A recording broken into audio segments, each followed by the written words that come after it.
Ben Tulfo Fun Filter. Ngayon, naglalabasan na po yung mga survey. Kung titingnan po natin, sino nag-commission ng mga survey? Paano nag-survey? At bakit nasamang pangalan ko dyan? Kayo sa Quezon City Hall, kinig kayo ha. Kinig kayo. Quezon City Hall, Mayor, yung mga mayoralty survey ninyo, kung di ba naman kayo mga putok sa buho, pag sinuri namin kung sino-sino ang gumagawa ng COMELEC, nakikinig ba kayo? Sino nag-commission yan? Sinong nasa likod niyan? At bakit sinama yung pangalan ko dyan? Tingnan nyo na lang po, hanapin ninyo. Nakakatawa. Ang information daw kasi, ang dalawang contender na sa likod, Kit Belmonte, ayun po, pinsan ni Joy Belmonte, at itong anak ni Tito Soto, na si Gian Soto, yung dalawang kayong dalawa dyan. Yung isa, dating congressman, yung isa, vice mayor, kasalukuyan, anak ni Tito Sen. O ngayon, bakit ako nilagay nyo dyan? Alam ko na. Kinakailangan nyo ng kunting halimaw. Panakot, ano? Alam ko na. Alam ko na. Nilagay nyo yung pangalan ko. Bakit kaya? Mini-mental condition niya. Kundi ba kayo mga sangkaterbang mga tonggak? Tanga. Bakit? Ano bang alam ko dyan sa pinagagawa nyo? National ang mga scope ko, binababa niyo. Gusto niyo ba akong bumaba? Gusto niyo ba akong buwisitin ko kayo? Huwag niyo akong susubukan kayo sa Quezon City o kung sino mang nasa likod niyo. O makinig kayo sa City Hall. Makinig kayo sa City Hall, ha? Makinig kayo lahat ng mga opisyalis ng Quezon City. Makinig kayo. Kaya ko naman magdeklara ng gera sa inyo kasi kayo mga naninilbihan sa mga taga-QC. Pag ako bumaba sa ibaba at alam ko ang mga eto'y paghihirap at alam ko yung sinasabing mga nasa ibaba, the grassroots. Kumustahin ko kaya, isa-isahin ko kayo. Nako, at kayo dyan sa City Hall, kumusta ba yung inyong mga red tape ninyo dyan? Marami pa kaming alam. Hindi kami nakikialam. Pero kung kinipilit nyo ako, magpakitang gilas ako para mambuisit kaya. At paano pag pinaniwalaan sa baba? Kailangan nyo talaga ng kunting marunong magdisiplina at hindi ikakaiba. Siguro naman, baka gusto ninyo ng disciplinarian na talagang tama. Gusto nyo ba akong ganyan ang gusto nyo? Hindi yan ang mindset ko eh. Advocate ba ko eh. Kaya lang, sige, isama nyo ako. Sa susunod, gawin nyo ako champion, hindi number 1, number 2. Buisit! Alam ko, natutuwa kayo. May information kasi ako, yung survey ata, hindi namin check nyo na lang.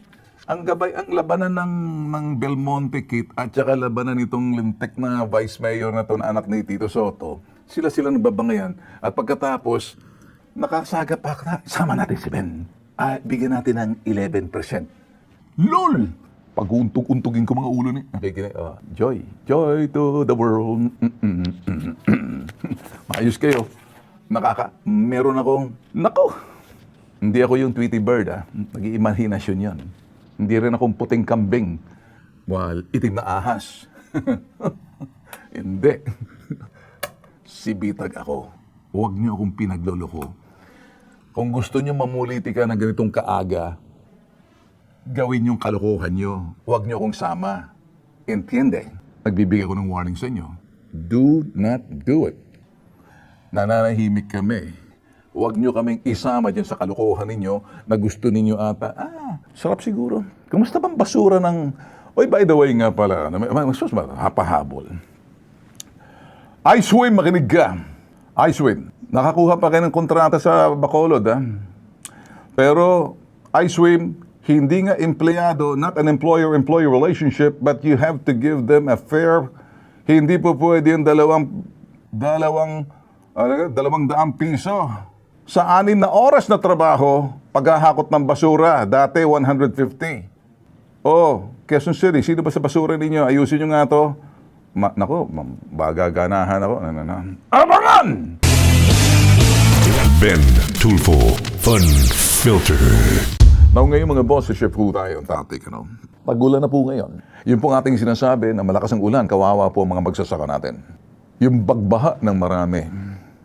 Napalabas po natin kamakailan yung pong kartel, pero pangkalahatan.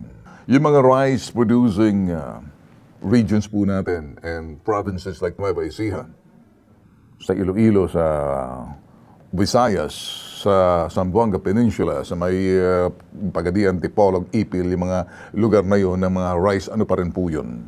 Dito po, bantayan po natin, 78% ang ating mga locally produced na dito po, yung mga palay po natin ang gagaling po sa atin, only 22% sa import.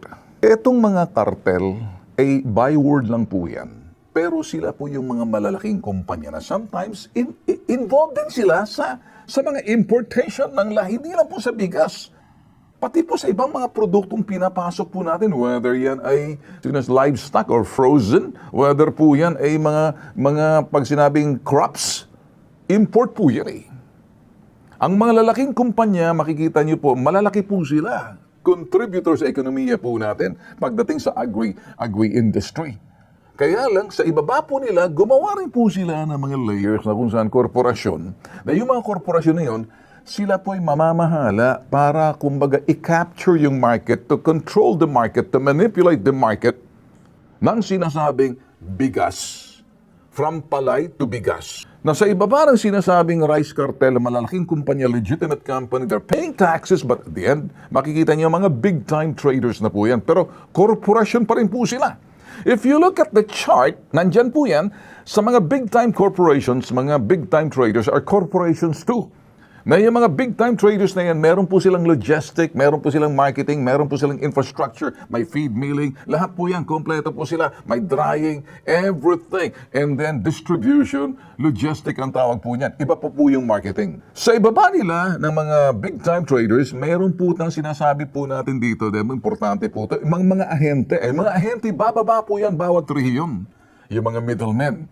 Ang mga middlemen, mga boss, ay mga opisyalis po ng lokal na pamahalaan. Posible, sangkot po yung mga tauhan sa loob ng kapitolyo o munisipyo. Or, sabihin na po natin kung rice-producing areas ka ng municipality, the mayors and their administrators and their officials na may mga ahente. Ang kakapal na mga mukha nitong mga potok sa buho na to. Sila po yung naglilibot-libot doon sa mga munisipyo kung saan-saan, and then lalapitan po yung mga wholesaler and trader na once upon a time farmers po sila na nag-level up ng konti at pagkatapos sila po'y bumibili ng patas at parehas sa mga magsasaka natin na naghihirap sa ibaba. Pero ano pong sinasabi natin? Ang pananamantala. O mag-iingat po tayo rito. Yung monopoly, manipulation of rice supply to limit the competition for control of the price. Kaya ako minsan nung araw, ayaw ko ngayon kasi sabi nga natin dito, pag hindi po nag-invest na muhunan ng ating pamahalaan para doon sa sinasabi po nating Department of Agriculture, yung ating NFA, doon po sa sinasabing susuportahan ang ating pamahalaan, hindi lang sa politika, bagkus doon sa sikmura ng mga tao, yung infrastruktura to the next administration and beyond, you have to begin now. We have to have that continuity and the sanctity of whatever's been started. It has to be respected. But hindi po ganun. Politika po tayo eh. I'm sure na ginagawa po ngayon Department of Agriculture na mamuhunan na po doon sa mga agri-infrastructure. Ito po yung mga rice milling. Ito po yung mga dryer. Ito po yung mga warehouses na mabilis. Nasa gobyerno po yan. And some other things kung pag-uusapan po'y bigas. Ngayon, ano po dapat gawin ng Department of Agriculture when it comes to crops like rice? Infrastructure. Hindi lang po farm-to-market road. Madali po yan para abutin yung mga magsasaka. Ano po yung infrastruktura na magiging madali sa buhay ng mga magsasaka natin? Na parang kuminsan, ang gagawin ngayon ng Department of Agriculture, medyo mataas ang moisture content, basa po to. So, mababa ang pagbili sa kanila ng mga traders na nanamantala doon sa mga magsasaka. Hirap na nga, pinahihirapan mo, binabarat mo pa. Paano magkaroon ng kalayaan sa kahirapan itong mga magsasaka natin kung ganyan yung sinasabing sistema na ang yumayaman nagsasamantala, yung mga traders, ang mga middlemen. Mahirap po ang buhay ng mga magsasaka at nakikita po natin. Nagtatandaan na po iba naman sa kanila. Ayaw na, kaya kuminsan, meron pa rin lumalaban kumbaga, minana sa kanilang mga magulang, may sakahan. Napapansin niyo po ba? Saan nagpapatuyo? Kung saan-saan, kalsada.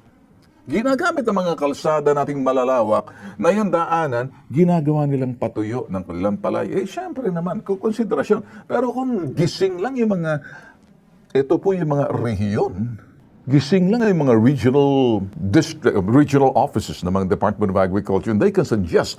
Alam naman to, I'm sure sigurado, alam to ni Secretary Kiko Laurel, yung Secretary of Agriculture natin, na talagang doon po ngayon mag-i-invest ang ating pamahalaan sa kapakanan ng mga magsasaka na pagdating ng anihan, hindi na sila magpapatuyo, diretso makaka-discount na sila. Hindi na sila pagsasamantalahan nitong mga traders.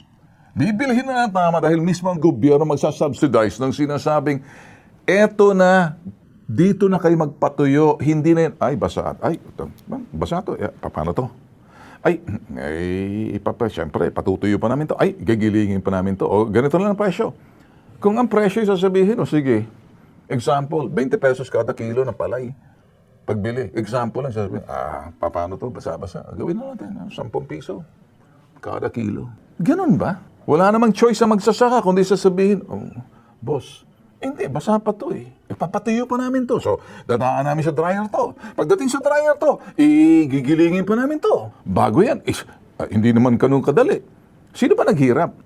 Nagbubunyi itong mga putok sa buhong itong mga traders na miyembro ng kartel. Sa itaas niyan, yung mga traders na malalaki korporasyon, pero sa itaas nila, maniwala ka dyan.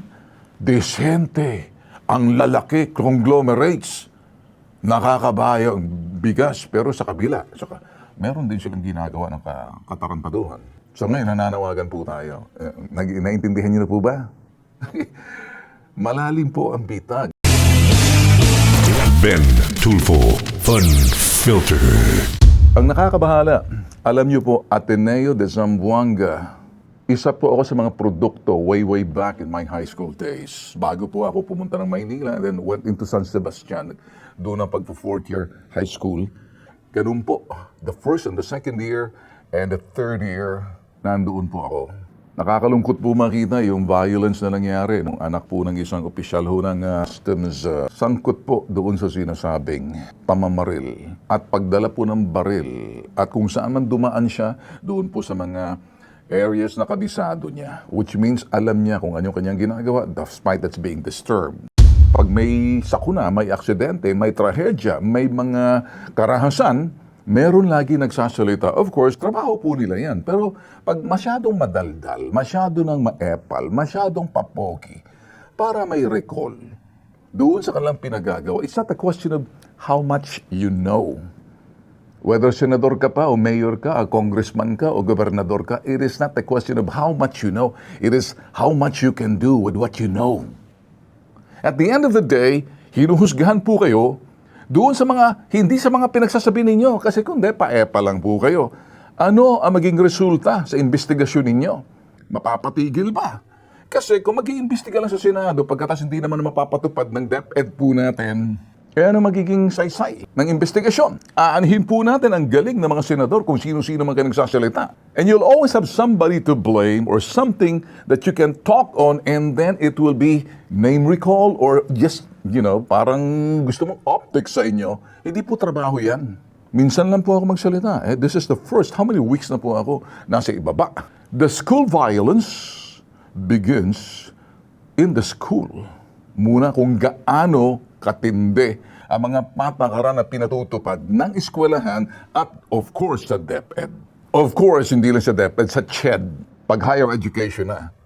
Of course, may mga patakaran po dyan na sinusunod. Ang tanong, aanhin po natin yung mga sinasabi po natin, mga, regulators of those mga rules and the regulations, the regulators, doon sa enforcer of the regulations or the rules sa eskwelahan.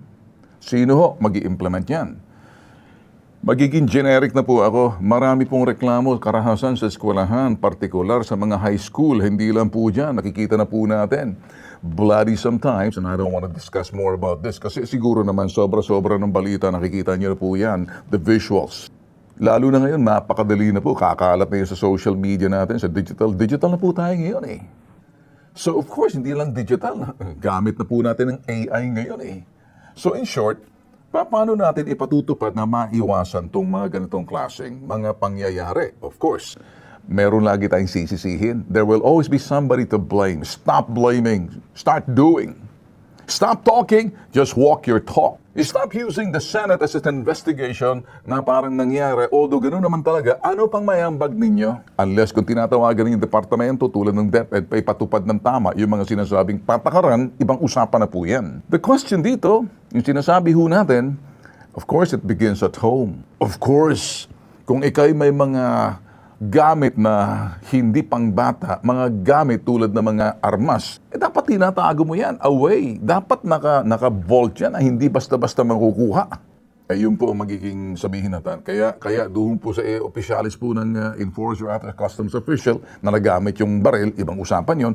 At nangyari din yan sa Tacloban, nangyari po dyan. Marami pa pong iba. Sa Zamboanga, marami pong iba naman, hindi karahasan, but bullying. Yung pong, saan po kumukuha ng tibay na sikmura at laman loob, ito mga kabataan, na kuminsan, nandoon na po yung the attitude na pag may gulo, instead na aawat,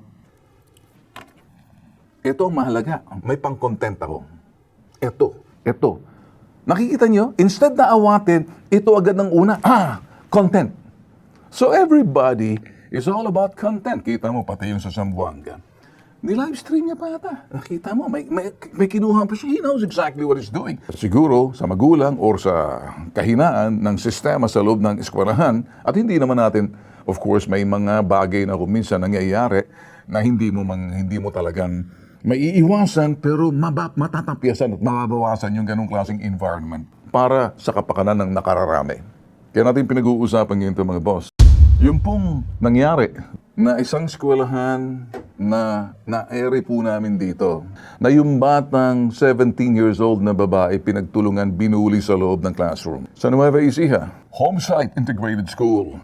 Paano nangyari sa 4th floor na isang babaeng 17 years old, kaliit-liit, pinagtulungan? Yung eskwelahan, talagang mahina kasi yung sistema ng sinasabing patakaran nila. Ang mga estudyante, sa kabilang classroom, ginugulpi na yung batang babaeng 17 years old at ang mga classmate niya, walang nag-awat.